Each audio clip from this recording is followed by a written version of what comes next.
When I first entered a newsroom 40 years ago this month, fact checking and verifying during a crisis was a fairly straightforward process.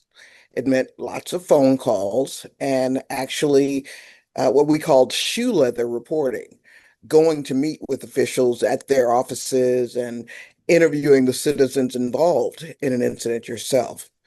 But in 2026, journalists can take a wide advantage of a wide range of open source tools to verify information. We're joined today by a leading international expert in open source crisis verification who can tell us all about this. Tal Hagin is director of Otus, a human intelligence marketplace for expert-driven investigations. He's a media literacy lecturer who specializes in real-time verification, AI-generated content detection, verification protocols, and information warfare.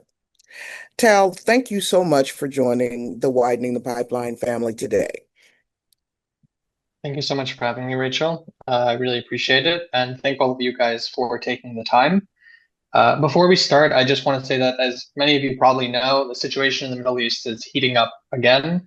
And so, in the event that there's any type of air raid siren in my area, I'll quickly have to just put the lecture on pause, go to the shelter, and after a few minutes, just come back. So, if you suddenly see me get up and go out of the room, that's why. So, you guys don't have to wonder where I suddenly just left in the middle of the presentation. So, you don't have to worry about that. So, let's start.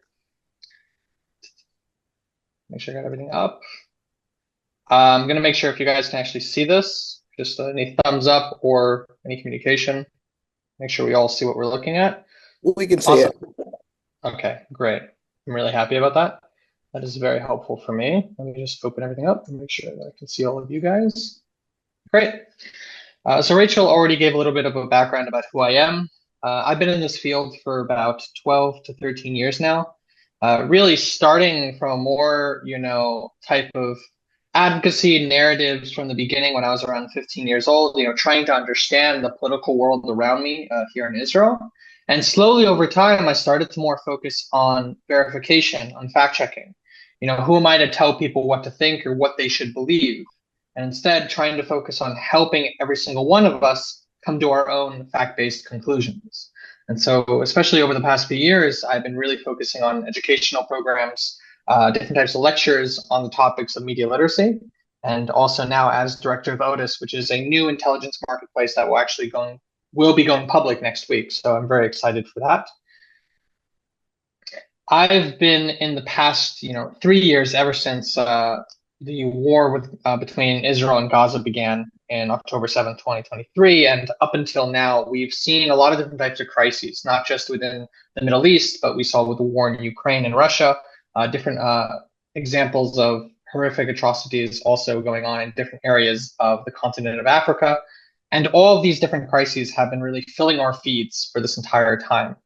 And when it comes to verifying what we're seeing in front of us, in order for us to build a story as journalists, which you guys are, you need to have verified information, because it doesn't matter how, honest and meaningful and impactful what you write about is, if you accidentally use the wrong video, if you use the wrong photo, if you accidentally mess up with one of the facts. Sometimes we make mistakes, but in this day and age, any error that we make can have catastrophic consequences. And sometimes all of the amazing work that you guys did as a journalist can get thrown into the trash because of one mistake that you made. And so in conventional fact checking, as we all know, you have time to examine the claims that are being made. It can be time intensive, multi-source. For example, if we're doing a large case verification about election integrity, or we're looking at the IDF's conduct during the war, long-term investigations that we're conducting, we have time. We can look at everything. We can build a narrative based on the facts that we're able to gather. But with crisis verification, you don't have time to do any of this. Things are happening now. Right now, you heard of a massive explosion that occurred within Iran, Israel, Ukraine, Russia. even in the United States, and you need answers right now. You need to be able to get a story out right now. And any mistake that you make can have catastrophic consequences for the people who are affected, for those victims. And so this requires a number of different things. First, it requires identifying load-bearing claims. We're going to be going through every single one of these together. If I talk too fast or there's any issue, feel free to speak out in the voice chat and just tell me, because sometimes I go a little bit too fast. We're also going to be looking at fast track and strategic sourcing, neutral tone and audience awareness, manipulation types that we're going to be viewing, and something that you guys probably saw is about the disclaimers. Now, with manipulation types, why is it so important to know different types of manipulation types? We'll take the image. So, for example, this is a real image from the Gaza Strip of a Palestinian woman who is breaking down crying because a family member of her was killed by the IDF. And this photo, was shared all over social media. And suddenly, people started to notice that her hand looked really weird in the photo. Or I don't know if you guys can notice it in the photo on the far right. It looks a little bit weird. Now, because people don't have a clear understanding of all the different types of manipulation types that are out there, when we see weird manipulated hands, or we think we see manipulated hands, what do we jump to the conclusion being? That it has to be AI. It has to be fake. It can't be real. Because if you see this weird hand, that means it's fake. And that's what happened with this woman. All over social media, all different types of accounts and activists started saying this is a fake image, this is a fake image, they're lying to you, she's not actually a victim. And here's proof. AI photos are those with manipulated hands. Here's a manipulated hand. But in truth, the woman is completely real. There's multiple different angles of the individual, and we also found a video of. But because we have a lack of understanding of the different manipulation types sometimes, we lack the ability to be able to discern what is a natural error or what type of manipulation that we're looking at. And so the first thing that we're going to be going through is the different types of manipulated media that you guys are going to encounter. The famous quote, know your enemy and know yourself. In 100 battles, you will never be defeated. What I mean by this when it comes to verification is that there are so many different types of manipulation out there. And if you're aware of a lot of the different types of manipulation that you're viewing, it'll be easier for you to figure out what you need to look for. And we're going to go through that together. So first, natural errors. We just saw an example with a Palestinian woman where she just, because of the weird shading on her hand, it looked like she had an extended arm. And the same thing happened here, where the individual, the two soldiers are kissing, two IDF soldiers. And because of the graphics being condensed, sometimes when you upload a photo online multiple times, it loses its quality. And so now it looks like the person has 6 fingers, but actually it's just because of the shading and the lack of graphics. Neither of those photos are AI. Repurposed imagery is one of the biggest things that you guys are going to be coming across. Just today, if you go to my X page, my Twitter page after this, and you look at the types of images and videos that I was debunking today and verifying, it's just a ton of different videos and photos from either entirely different conflicts or from different time periods, all being presented as recent. This happens all the time, and you need to be aware of this, that a lot of the photos and images that you're looking at, you need to ask yourself, is this video or photo actually from now? Before you take this photo or video and you use it in one of your pieces, make sure it's actually a part of that. I really cannot stress how many times I've seen a journalist build an entire story around an image, in-depth investigation surrounding the image. And the image wasn't real. The image was from a completely different conflict. And if instead they had instead of investing all that time in writing that piece, they had just taken the 10, 15, 20 seconds to check whether or not that photo is real, they would have saved themselves a lot of time and they wouldn't have lost their credibility to the public eye. Photoshop, despite the fact that we have AI today, Photoshop still occurs. It's not completely gone. These are a few different examples of different different Photoshop examples. The one on the left is a stock image of a hole. The one in the middle is a 2009 photo of the Prime Minister of Israel sitting at a desk, and then they added that window and the look of a drone looking in. And then we have CNN chief international anchor, with a book. Actually, the book that she was holding was, I think it was True Promise by Barack Obama. And they changed the title to make it look like she was reading this type of book. Then we have deepfakes. Deepfakes are getting more and more advanced. They're getting more and more capable. But sometimes videos that look very, very realistic on their own become very obviously fake when you look at their origins. So if we're looking at these two different videos, for example,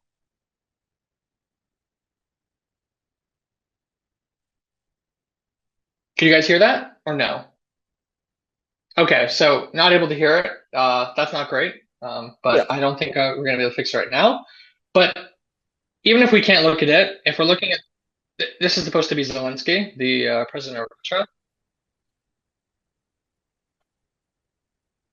Now, if we take these videos and we look at their true counterparts, we see the slight differences in them. So, for example,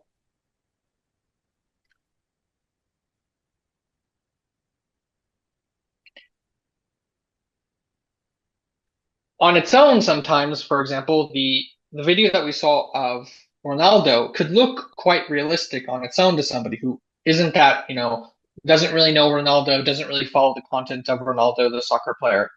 But when I'm looking at that video, I noticed that the quality is a little bit bad. It's not that great. His face seems to be glitching a little bit, and it's constantly cutting.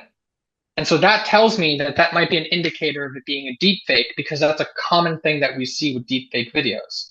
Because when we take that video and we compare it to the real video of Ronaldo speaking, it looks very, very different. The same thing with this.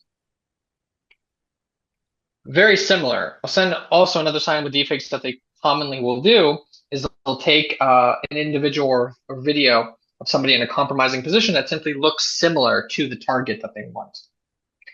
Now, the next thing that I want to look at, also with CGI imagery, for example, this showcasing this massive explosion that occurred. This is the actual explosion that we're looking at here is completely CGI generated. It comes from this video, and then it's using this spot somewhere in Southeast Asia. I forgot exactly the spot. But two things I want to focus on after AI generated images. That's something that we all know. That is something that is affecting all of our media day-to-day process. Beyond I actually want to skip this part because I think this is actually far more important, is AI splicing. AI generated images and AI generated videos is something that I'm sure that all of you guys are aware of. And it is something that we have been dealing with monumentally, especially in the media space for the past few years. AI splicing that's the term that I use. It might be an official term, but that's how I call it, is far more dangerous because this is the type of false AI imagery that has managed to trick major news networks, managed to trick renowned experts. I'm not going to name them here, but in previous conflict reporting, I've seen them post these videos as authentic because they're much, much harder to debunk. The way it works with a regular AI generated media is you essentially just write a prompt. You say, I want to see a massive explosion in a forest that looks like Ukraine. And then it spits out the video. AI splicing is when you take a real video or a real photo and you add onto it AI. And this becomes much, much harder to detect because the AI isn't creating all these different types of details on its own. It's not creating it from scratch. It already has a substance, which makes it much, much harder to detect. A few examples of this.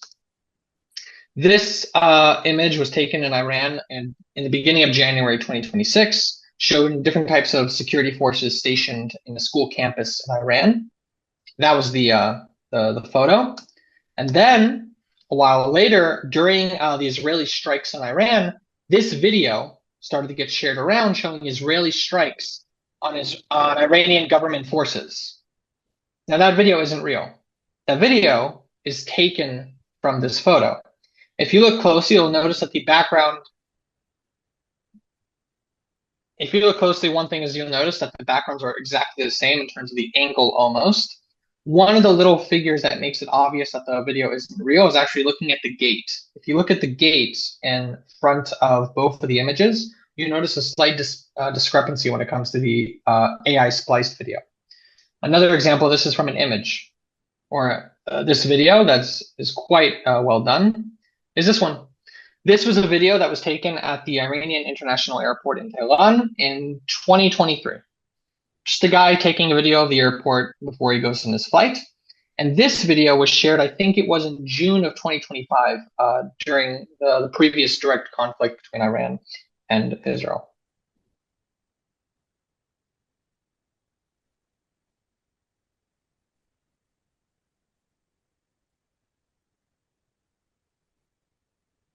This managed to fool a lot of people because it looks real. There's nothing crazy going on in the imagery that would make me think it's not true. And it's based on real imagery, which means a lot of the small little nuanced details, the different luggage carts, the plane in the background, the different moving vehicles, everything's there and it looks quite realistic. But because it's an AI splice video, it becomes much, much harder to detect. Now, we're going to go over a few different types of manipulated content that we reviewed, and I want you guys to guess which type of manipulated content they are. The first one is this: an American commander who bombed Iran.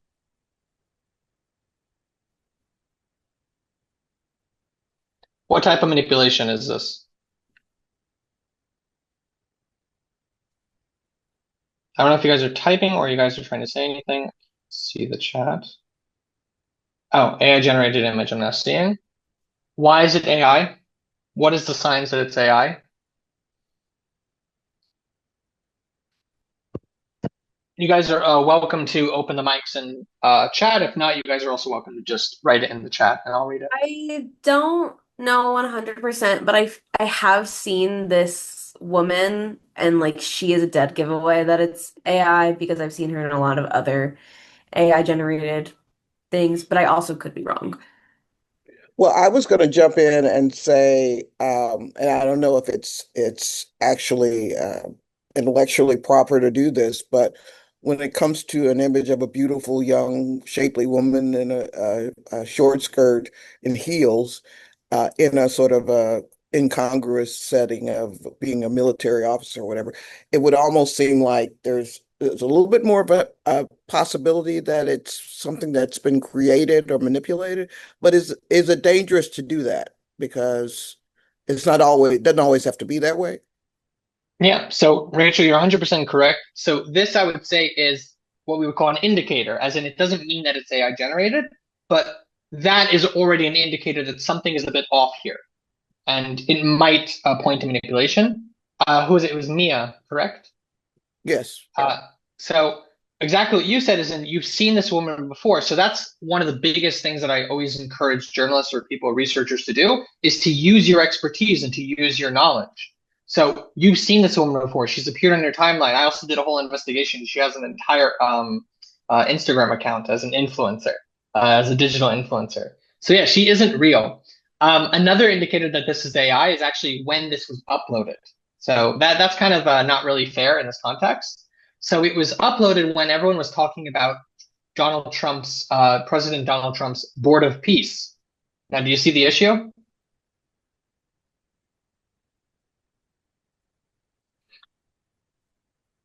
Oh,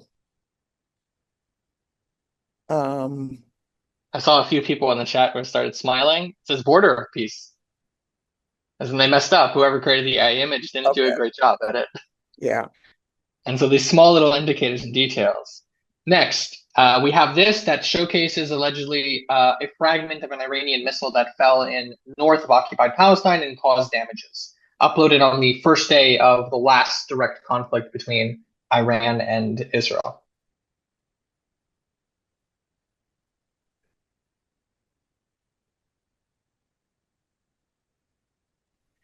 I mean, who's standing this close to a missile that just dropped is my first question. It's like smoking and everything. Yeah. I think to It that also same looks a point, little. Wait, Oh wait. yeah, Jalen, you went, and then somebody else who also was about to speak.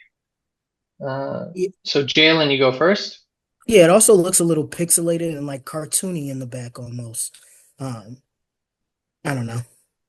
No, that's great. So both things, again, we went back to logic. It's very strange. There are people who aren't that smart who will stand next to fall into fragmentation that they probably shouldn't be next to. But it's weird that somebody is standing this close to it. It also doesn't really make sense that they did this much damage to the surrounding area, but a large chunk of the missile is still intact of where it fell.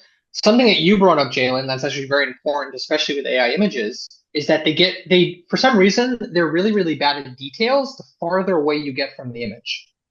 And so the farther away you get from the center of the focus of your attention, more and more details don't make sense. If we look at the garbage bin in the far left side, you'll notice that it's a little bit hard to see because you guys are on a different screen, but it's gibberish. It doesn't make any sense. And so that's, for example, one thing that I do with imagery is when I'm checking whether or not it's real or fake is I look at the background, seeing if there's the details as I get farther and farther away from the center of focus, do I see less and less specific details? So those are two great things. So this is AI generated.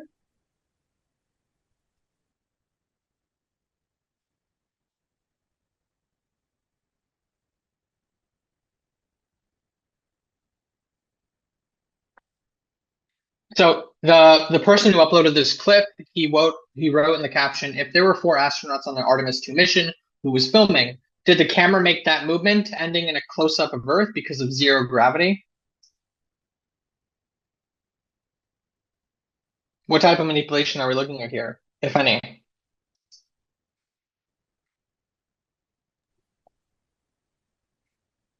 This looks like splicing.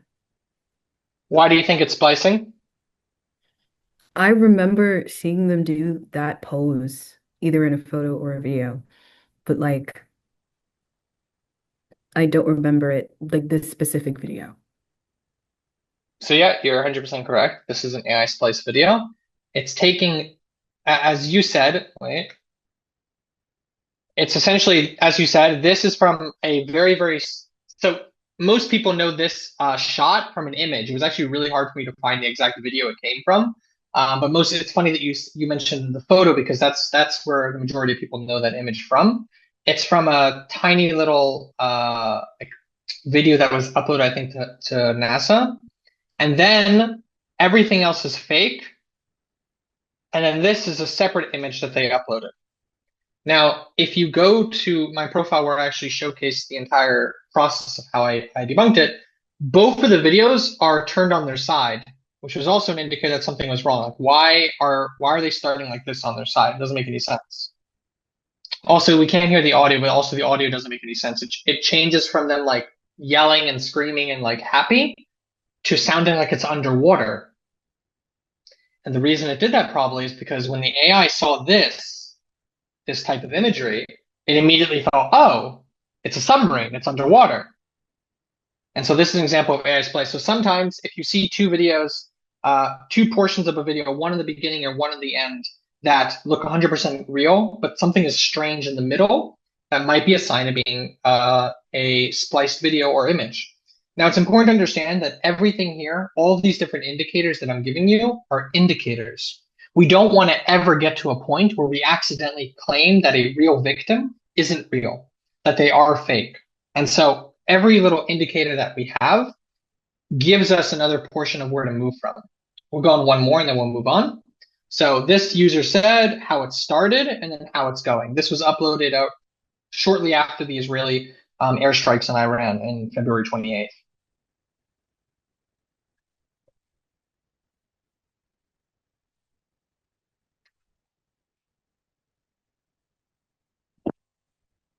You guys are wondering why I keep looking to the side. It's because you guys are on a different monitor, so I can actually converse with you guys. So using out of content media, why do you think so, Mia? Well, they're not even like from the same angle or anything, so the how it's going photo could just be any like Google Earth grabbed photo, and then the first photo could also just be a photo grabbed from Google. I Okay, also, Marianne. Wait, Marianne raised their hand. Yeah, when you look at that smoke concentration right there, that black smoke or whatever, that is something that is not real. When also you look at the landscape, so the photography of the initial video sort of like shows you could try to reverse search this first image and you'd actually find it, but it would be very difficult for us to be able to locate or to geolocate this one. It also looks like the impact was concentrated on some broken buildings, so it could be anywhere. But yeah, I think for me, the smoke, that is like really not real. Okay, and the last person who was about to say something. Yeah, I mean, at the background of the mosque, it seemed, first of all, if the mosque was completely bombed, we would at least see some remnants on there, as Google Earth images show for Gaza, I'm guessing. And then it seems like from this angle, there's a wide swath of green. I don't see that in this area for the second Okay, photo. so that's really great. You guys actually used a lot of different techniques that really showcase your capabilities. One is looking at angles. Immediately, angles raises a red flag of something that doesn't really make sense. When it comes to the pitch black smoke, that we don't really understand how that's connected to the image. In this, when we're looking at it initially, geolocation, which is exactly what you just did. How do I say your name? I'm sorry. I just want to make sure that I can pronounce it. No worries. It's Shubhanjana. Shubhanjana. Yes. Awesome. So as Shubhanjana said, the massive amount of greenery in the background doesn't really match the image. Now, my reply to this could be, oh, well, maybe it's just a different angle. But the point of everything that you guys just did is it's different indicators. Something doesn't make sense here. And so when I see this image, before I share it on my platforms or write about the Israeli airstrikes and the types of damage that they did, I say, okay, there are a few things here that don't really make sense to me. Maybe I'm wrong. Maybe everything here is completely fine. But that initial trigger that you guys just had that made you question what you're looking at is the first step in making sure that you're able to verify this. So these are actually two completely different areas in Teeuwen. They're a few kilometers apart. They're not the same area at all. One is a shrine, not a mosque. And the other place is the government compound where Khomeini, the supreme leader of Iran, was killed, assassinated by Israel. So the image actually is real. It's just a little bit grainy. That's why the smoke looks a little bit weird, but it isn't a fake image.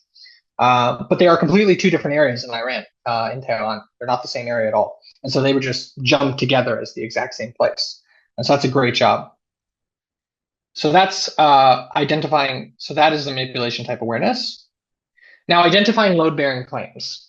This is a big part of verifying during a crisis, because when we're verifying during a crisis, we don't have time to read everything. We don't have time to read every single aspect of the post that we're looking at. We need to know whether or not the imagery, the evidence that we're being provided with is real or not. And so if we look at this post, so Iran achieved neither the UN nor the EU nor any other clan organization that spent 2 years looking the other way, while Israel committed a genocide live, and miserable Zionist settler pigs abandoned Palestine. God bless Iran. There's a ton of different things going on in the sentence, and some people say, okay, let's focus on that they're claiming that the EU and UN did nothing. No, let's focus on the genocide. No, let's focus on the names about Zionist settler pigs. No. None of this matters to us as journalists. The claim that's actually being had here is that these people are Israelis who are fleeing their homes because of the war. That's what we're looking at here. That's all that matters to me as a verification agent when I'm in this stage. And so all I need to do is figure out where that video is from. And I was able to figure that out. It took a little bit, actually, some help from the community. And it's actually from a festival that took place in France from June 2025. Absolutely nothing to do with the war or Israel or Iran or any of it. And so when we're debunking it, everything else that this individual said in the claim doesn't matter if it's true or false. Everything they said gets completely wiped out because their main piece of evidence in that claim, which was that the video was showcasing Israelis fleeing, wasn't real. And so everything they said afterwards gets completely lost. And so on one hand, it's about ensuring your safety as journalists, that you don't accidentally share content that's fake, but also it's about ensuring your credibility, that the important messaging that you might try to be put out there doesn't get overtaken by a mistake that you made. So interesting. Maya said that even to her, didn't even look like it was people fleeing. It looked like a festival ground, stuff like that. To me, for example, I have very little experience going to festivals, so I wasn't able to deduce that right away. But that's also, you're using your knowledge, you're using your capabilities of what you know. So when we're looking at these two different types of claims, we're going to go a little bit faster here because I want to be able to get to the other things. But on the right, for example, there's a ton of different wordings at the end of the day. What matters? Actually, we'll quickly go in here. I want you guys to read each of these posts and tell me what the main claim is here that each of these people are making. What actually matters to us as journalists when we're trying to verify evidence? Can I? Yeah, of course. The first image, they're saying Reuters confirmed, right? But I think the claim here is that one, the confirmation is coming from Reuters. And also they're saying that it confirmed the attack, right? So why is Reuters the one confirming the attack by yes, the attack by Iran? And number two, if it's Reuters, we know how Reuters images come. They do have the logo, like they always have that, a blueprint on it. I think for Yeah. me, So, sorry, you were saying? I think that's the claim. Yeah, you're 100% correct. There's two things here. One, that they're claiming that Reuters already confirmed it, but you're using your knowledge now. Usually there's different types of tabs. But also, maybe they did confirm that there was a strike on Israel. They never said that maybe the imagery was a strike on Israel. And so this video, we're trying to figure out, okay, is this video actually showcasing that strike that occurred on central Israel? The strike's actually from an Israeli airstrike in Gaza, by the way, that he's using here. And then on the right, what's the main claim actually happening here? Well, it seems the main claim, at least for the other one, is that Iran produced a generated video, at least from the context, in an attempt to dupe people. At least that's how they're kind of framing it with the speech around the video. But it seems that the main claim is that Iran produced a video that is generated. Yeah, so they're claiming that this video that shows the Minab, you guys know what we're talking about here with the Minab school bombing that occurred? You all know what we're talking? Okay, so he's claiming this is the video that Iran released showcasing that bombing. That's obviously AI generated. First off, this is an entirely different school. It's not the same school. This is from a strike that occurred just outside a school complex that was like just on the hill outside of the school. This isn't the Minab bombing at all, and it isn't AI generated. But this isn't even the same school as in his entire claim, which is he's saying this is the video, the infamous video of the school. It's not the same school. It's an entirely different school. And that, as in, this is the far as it's a completely different school, and this the other building that we saw is from Gaza. Now, when neutral tone and audience aware. Now, this can be very, very important. And I feel like a lot of the times we do all of the work of verifying what we're trying to produce, but then we don't do the next stage and understand our audiences and who we're trying to reach. And I'll try to explain that. When we're looking at these two different types of posts, so the one on the left is something you don't see every day: Lebanese police dragging Iran's ambassador to Lebanon out of his embassy and ultimately out of Lebanon. The ambassador had been expelled from Lebanon but refused to leave. A good development. And on the right, a Zionist sniper killed a mother holding her child. Israel is utterly satanic. Now, when we're looking at both of these different types of claims that are being made, both of these videos don't showcase what the authors are trying to tell us. But when I'm looking at this, when I have to debunk these claims, I also need to think of the audience that I'm speaking to. And I'm going to go showcase an example of that. Because when we're debunking it, we have to be careful that the audience that we're trying to reach doesn't reject us. I'll give you an example. Over a year ago, almost 2 years ago, in July of 2024, there was an explosion in Majid Shams, which is a Druze village in the Golan Heights, and there was a whole debacle on whether or not the result was due to an Iron Dome interceptor that had failed, or it was due to a Hezbollah rocket that had hit the soccer field. Now, I conducted an in-depth investigation into this, trying to figure out exactly who was responsible. And one thing that I needed to speak about was the Golan Heights. Now, the Golan Heights is a contested area when it comes to international law and how people view it. Israel views it as a fundamental part of the state of Israel. International community and a lot of different activists view it as occupied Syrian territory or contested territory. And so when I'm going to write about, the Golan Heights, because at the end of the day, when I'm writing this piece, I need to reach a wide audience. How do I discuss what this place is? Now, this is my mindset. Of course, you guys don't need to listen to this, but I have an audience from a wide spectrum of different individuals, both Palestinians, both Israelis, both people on the far left, the far right. And so my job is to ensure that they get as far down into the investigation before they stop reading. What do I mean by that? When we read things that we don't like, when we read things that are from the other side, we try to find any reason to stop reading. So if I suddenly see keywords that the other side tends to use, I'll stop listening to them. So if I say the Golan Heights, Israel, then anybody who is primarily pro-Palestinian or with the international human law will stop reading. Oh, okay, he's just one of these pro-Israeli guys. If I say occupied Syrian territory, then I've lost the entire Israeli audience, which isn't good. I need to have as many people as possible. What I ended up calling it was the Israel-controlled side of the Golan Heights. That was the name that I gave it. Because it doesn't come from whatever my personal beliefs are about the situation. It's about making sure that as many people as possible can view the investigation and get through it. I'll show you a mistake that I made actually in that investigation. When I was conducting the investigation, as you can see, located in the Golan Heights, controlled by Israel, this is a mistake that I made. If you read in the second paragraph, I said, this is based on various degrees of evidence. Now, I used a ton of different open source information, eyewitness testimonies, I geolocated different patterns, I looked at the types of dispersals, I looked at the aftermath footage, I looked at what Hezbollah said in their announcements, I looked at what the IDF presented. But the mistake that I made when I was writing this is that the first thing that I wrote was the IDF. As in, I said, our analysis includes an independent review of the shrapnel presented by the IDF, Hezbollah's announcements. The fact that I used the IDF first immediately made people say, oh, this is all just IDF propaganda.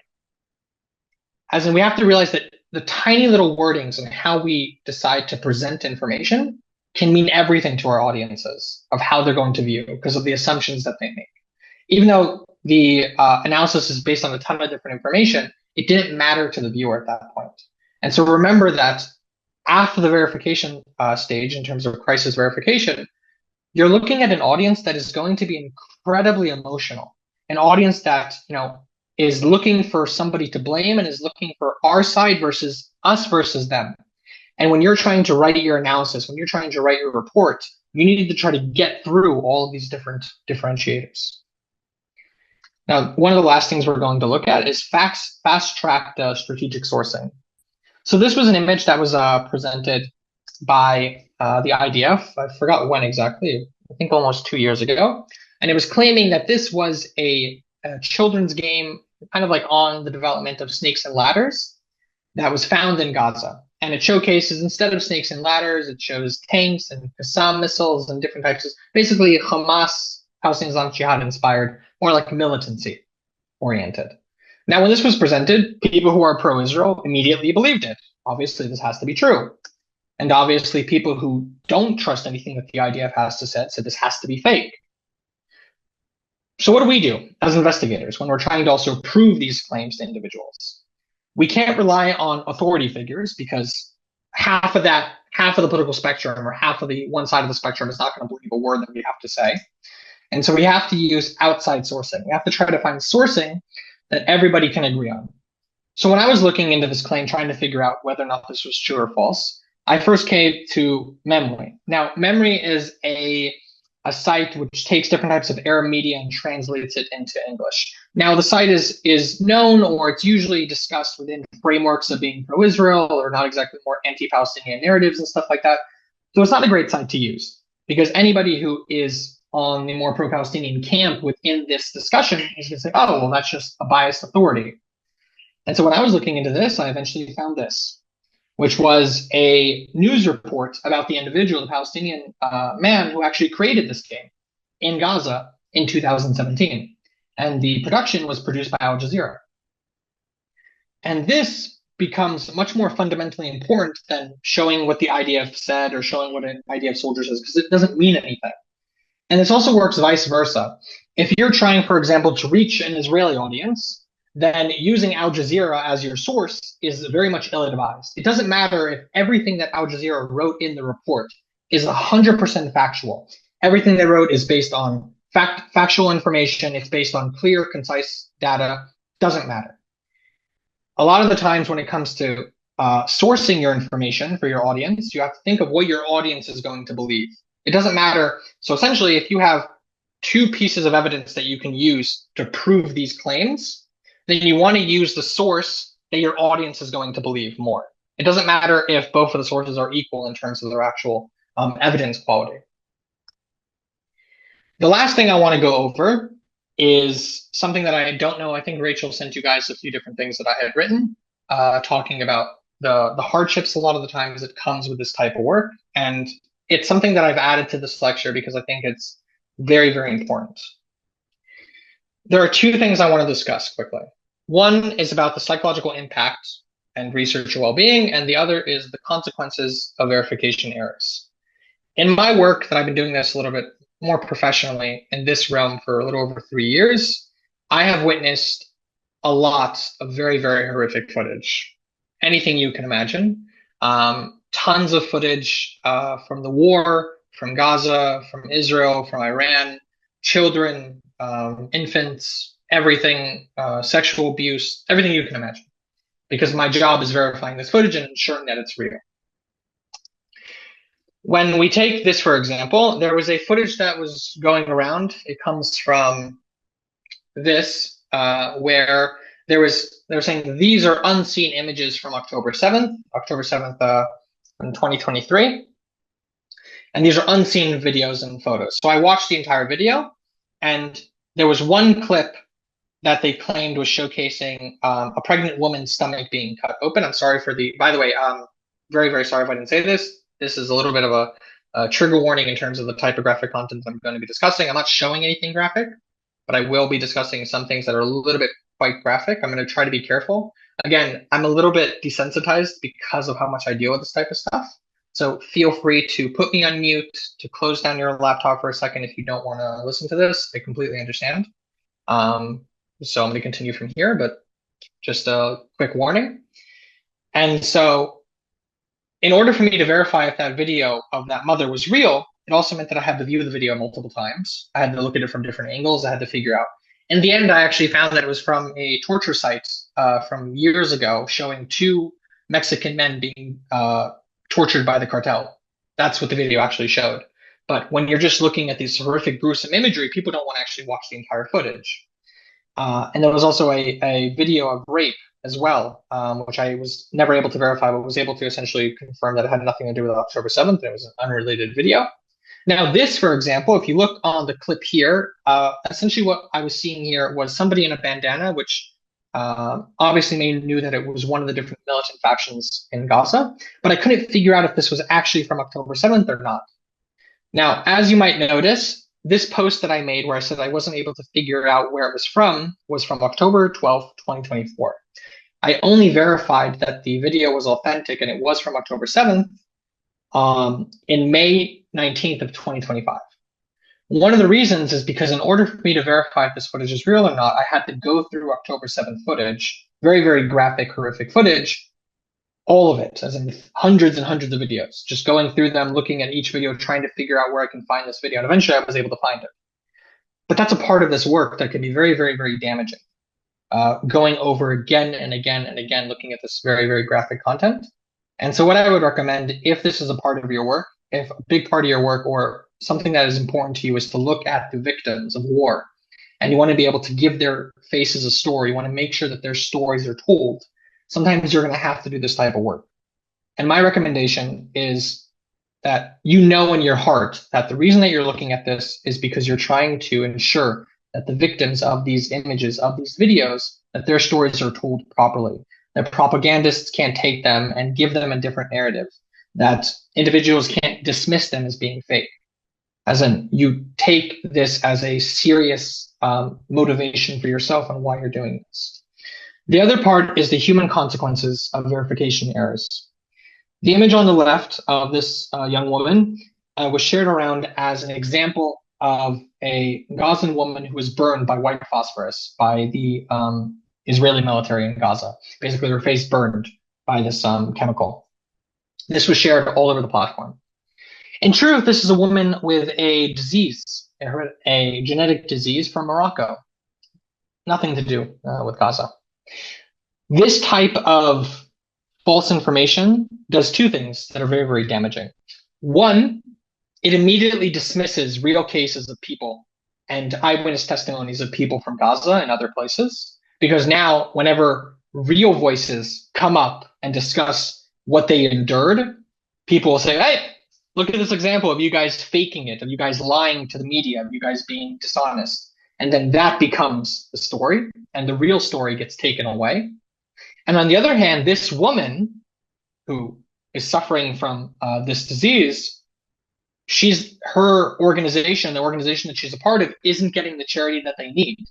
As in, the real reason that this woman is suffering with what she has, and the people that are being helped by this organization in Morocco, they're not getting the help that they need because people are associating the woman with a completely different situation.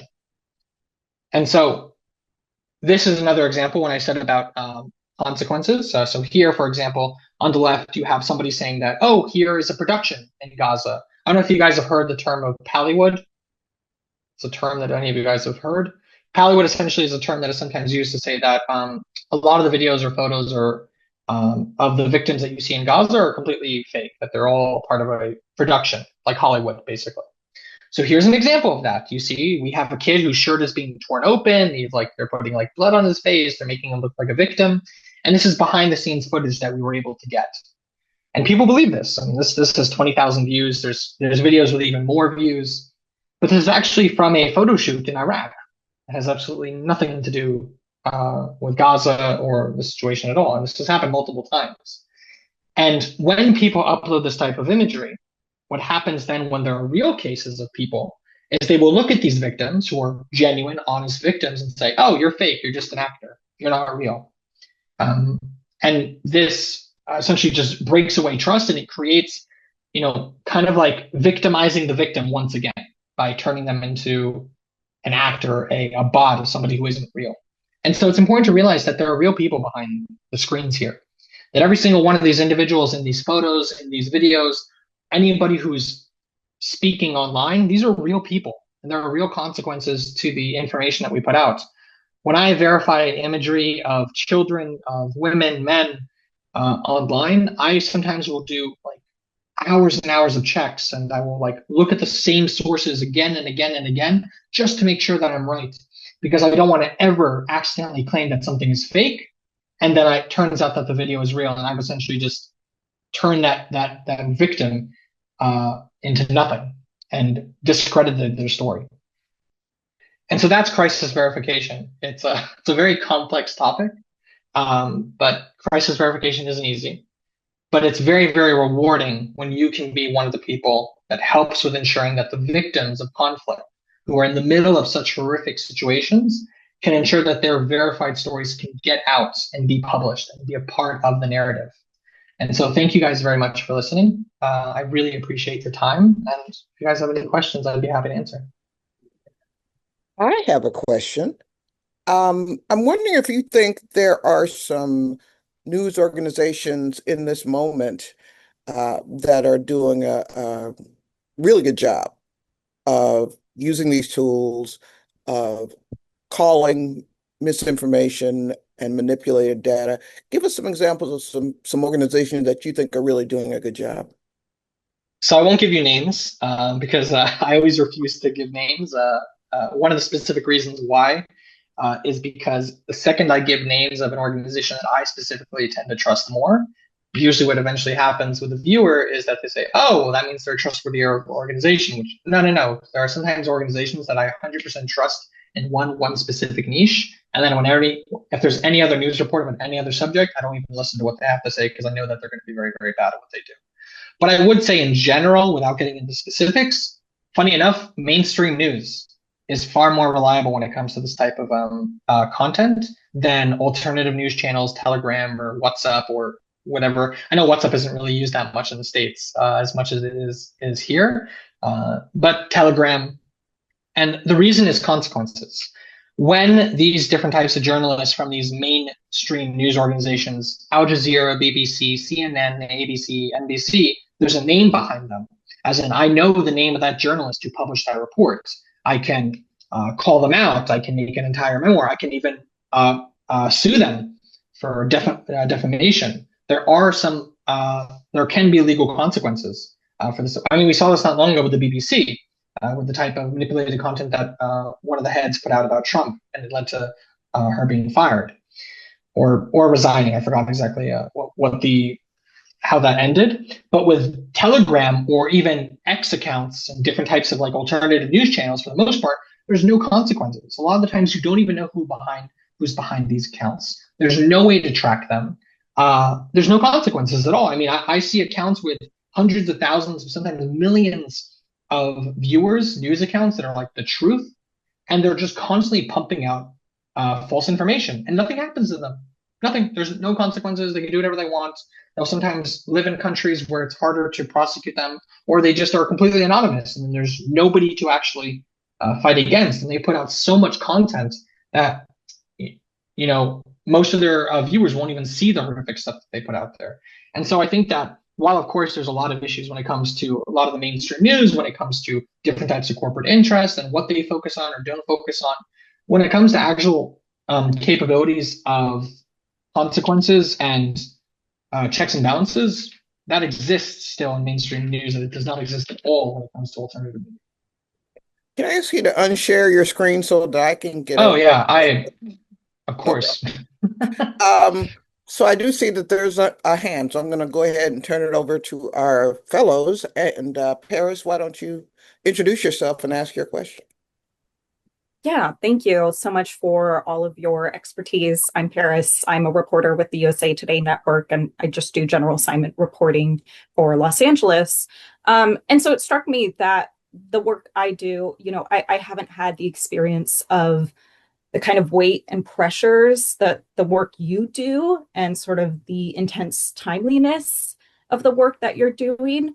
And so I guess I'm just curious if you have any tips or advice about if you've ever experienced this, like how to center yourself in a breaking news huge moment, knowing that, your responsibility is to provide such, important work. Like, for younger journalists, if you have any, advice. Of course.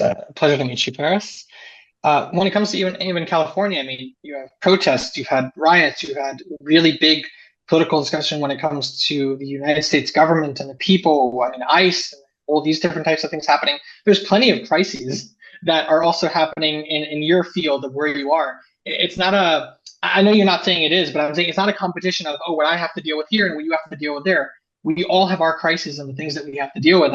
And just as it matters for me to make sure that the victims of a bombing are actually identified as positively who they are and not being faked, it's absolutely critical that when people are, for example, arrested by ICE, that you make sure that you're identifying the right people and that you're not actually spreading fake news. My tip for you and for any journalist is, I'm not going to tell you, listen, in a beautiful, great world, I would say, wait for all the information to come out. Take your time. It doesn't exist. As journalists, you guys need to get the story out now. Because if you don't get the story out now, somebody else will, and you guys will lose your ratings, you'll lose your funding, and you won't be able to continue. So I'm not going to tell you guys not to post. What I am going to say is be careful with your wording. Make sure that anything you post can be retracted. And what do I mean by that? When I, for example, make a post and I don't really have time to, let's say I see a post and they're claiming that this happened in the United States. Okay, now we see a massive protest happening, and they're claiming that this happened in the United States. You right now see, and you want to report on it. Don't say, here's a video of a massive protest happening in the United States. Say, according to this news station, these are protests that are happening currently in the United States. As in, always source where you're getting that information from and what you're basing it on. Don't ever make concrete 100% statements unless you are absolutely positive. If there's ever even the slightest chance that you could be wrong, you need to be ready for that. Always think of yourself in a courtroom. That's how I do my work. I always think of myself, if I was standing in a courtroom and I was judged on what I upload and could I justify my wording and what I said, and I always try to make sure that my response is yes.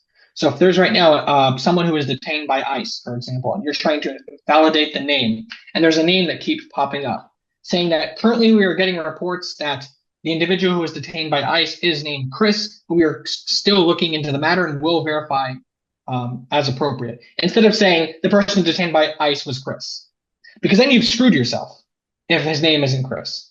But by doing the first version, you allow yourself to get out of there just in case his name is actually Andrew later on. Our next question comes from a man who has been involved over the past year in two enormous stories, the Annunciation School shooting in Minneapolis, and then also covering the ICE enforcement activities. So, Kaylin, introduce yourself. Hi, Tal. Thank you for your presentation. Yes, as Rachel mentioned, my name's Kaylin Jackson, based in Minnesota. My question was actually working off of Paris's question. What would your tips or advice be for journalists, professionals, for us, as we're reviewing such videos, as we're interacting with a lot of trauma-facing content? I think of my coworkers, myself, and others like Paris and us who are looking at a lot of traumatic content and can be personally affected by it. Just wanted to hear your thoughts.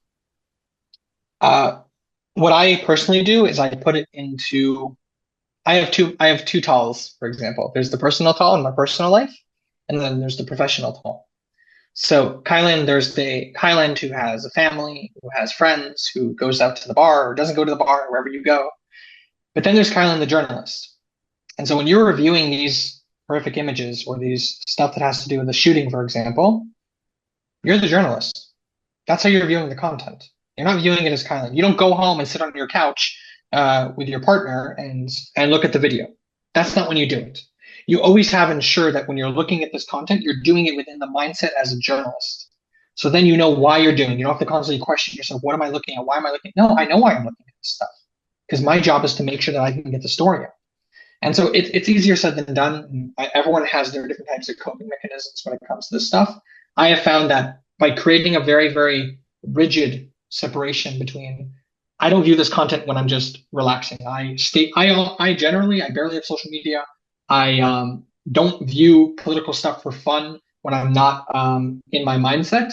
Not because it doesn't interest me, but because I very much have fractured my mind to make a separation. And I think that the more horrific content you do, the more you have to make that separation very, very total.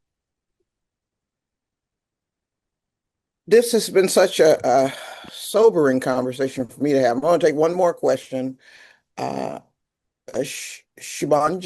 please ask your question. Introduce yourself.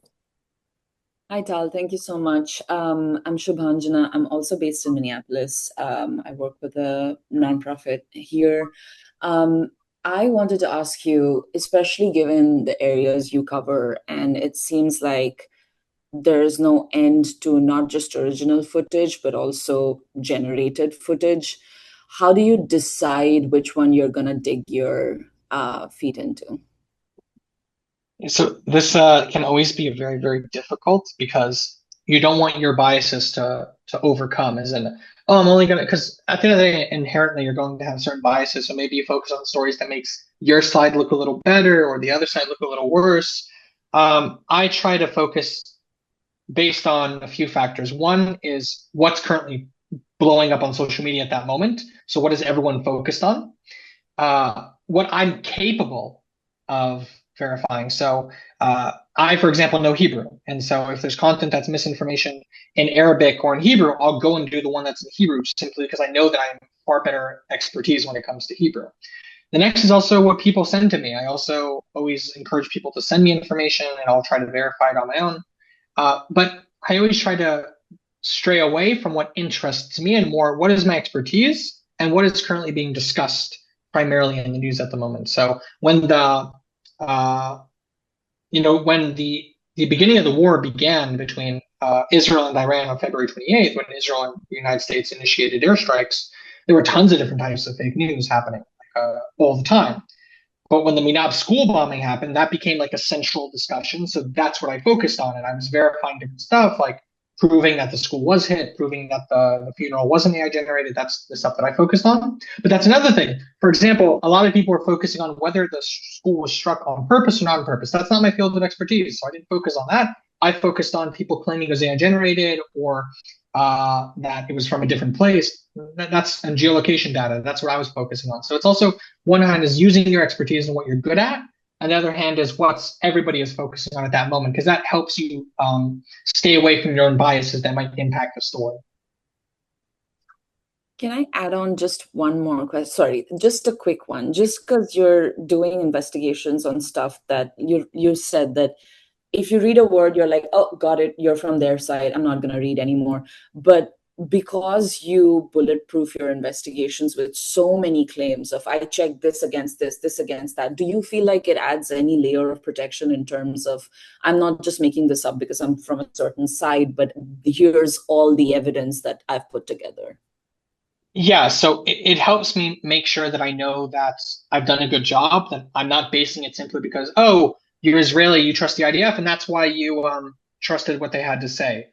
Making sure that really, no matter who views my work, they can trust from a wide degree of avenues. And it's helped. One of the reasons, the fact that I showcase all my work and I try to make it as bulletproof as possible has allowed me also to have an audience from a wide range of different individuals. At the end of the day, I'm in a very, very contested area. As an Israeli, that initially is also going to make certain individuals uncomfortable around me or not want to speak with me because they see me as on this side of a certain political spectrum. But I'm happy to say that I have people from all across the spectrum. I'm talking even about people who are very, very negative views towards Israelis who speak to me privately and ask me to verify information for them. Sure. Because they understand that my work is separate from me as a person. And that when I view things as a verification specialist, I'm viewing it from the side of expertise. And by doing as a ton of bulletproofing, that's what ensures that my own biases or my own perspective doesn't get injected into that answer. We have unfortunately come to the end of our hour, but I hope the fellows feel the same way I do about the level of access and privilege that we've had in this past hour to get your insights and get your advice. I know and I hope that we can reach out to you in the future.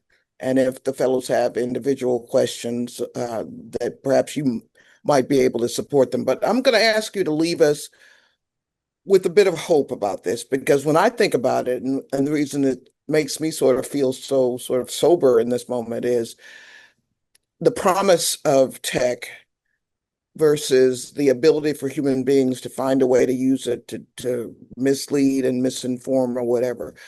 Give us one hopeful thing you feel in this moment about the ability to verify and produce the best possible information for your public. I would say that it's the fact that I can ensure that journalists, that researchers, that individuals who are conducting widespread investigations for accountability can do so.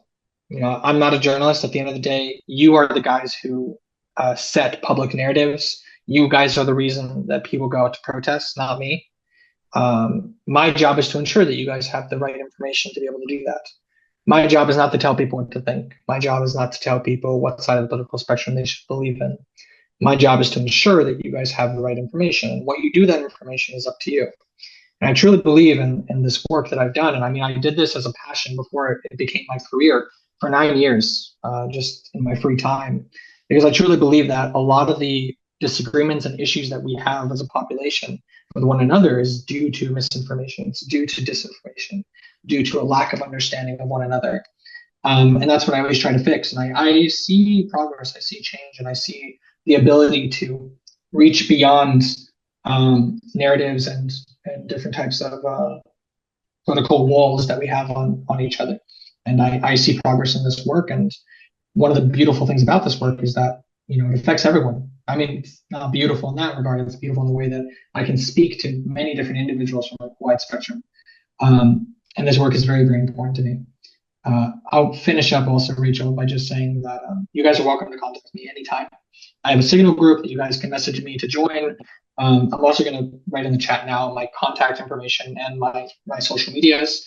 Anytime you guys have questions about videos, photos, you want to be able to use them in your report, but you want to be able to verify them first, feel free to reach out to me. This is what I love to do. I love to be able to help where I can. And if I'm not able to verify something, I'll tell you. I'm not going to ever give you a false positive. But thank you guys so much. Well, since you used the word beautiful, you beautifully wrapped up this session, Tal. So, Tal Hagin, thank you so much for joining the Widening Pipeline family today. Thank you for having me. And you take care and stay safe, and we will be in touch. Thank you.